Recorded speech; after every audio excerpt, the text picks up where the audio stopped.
ಒಣಗಿದ ಹೊಲ, ಬಿರುಕು ಬಿಟ್ಟ ನೆಲ, ರೈತ ರಾಮಪ್ಪ ಹೊಲದಲ್ಲಿ ನಿಂತಿರುತ್ತಾನೆ. ಈ ನೆಲವೇ ನನ್ನ ಜೀವನ, ಈ ಬೆಳೆಯೇ ನನ್ನ ಭವಿಷ್ಯ. ಆದರೆ ಈ ಭವಿಷ್ಯ ಬರಲೇ ಇಲ್ಲ.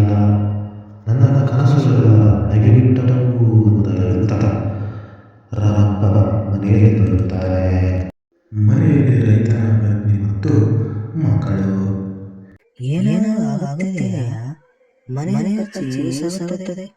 ತೆಗೆದುಕೊಳ್ಳಬೇಡ, ಇನ್ನು ಸ್ವಲ್ಪ ದಿನ ಕಾಲ ದೇವರು ನನ್ನ ಕೈ ಹಿಡಿಯುವುದೆಂದು ರಾಮಪ್ಪ ಪತ್ನಿಗೆ ಹೇಳುತ್ತಾರೆ.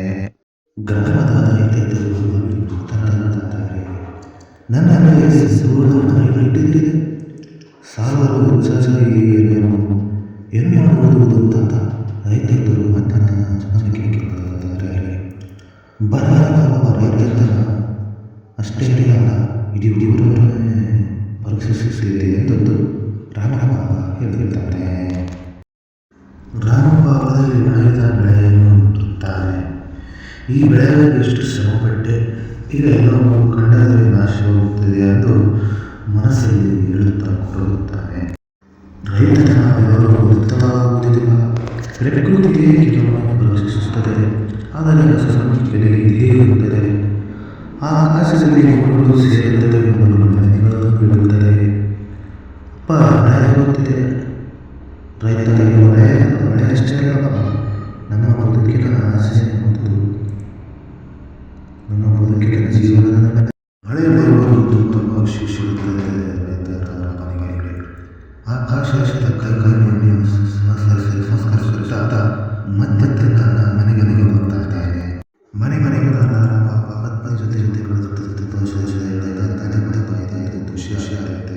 ನಮ್ಮ ಜೀವನ ಮಳೆಯು ತುಂಬ ಚೆನ್ನಾಗಿ ಬರುತ್ತದೆ.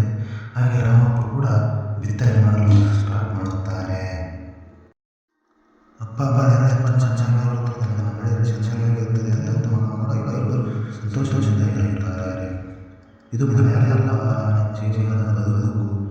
ರೈತರ ಸಂತೋಷದಿಂದ ಹೊಲ ಸೇರಿರುತ್ತದೆ.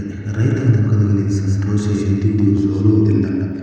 ಕಷ್ಟಗಳು ಬಂದರೂ ಮತ್ತೆ ಎಂದು ಅನ್ನ ಬೆಳೆಯುತ್ತಾನೆ ನನ್ನ ರೈತ. ತಟ್ಟೆಯ ಪ್ರತಿಯೊಂದು ಹಣ್ಣದ ಕಾಳಿನ ಹಿಂದೆ ರೈತನ ಬೆವರು ಮತ್ತು ಪರಿಶ್ರಮ ಇದ್ದೇ ಇರುತ್ತದೆ.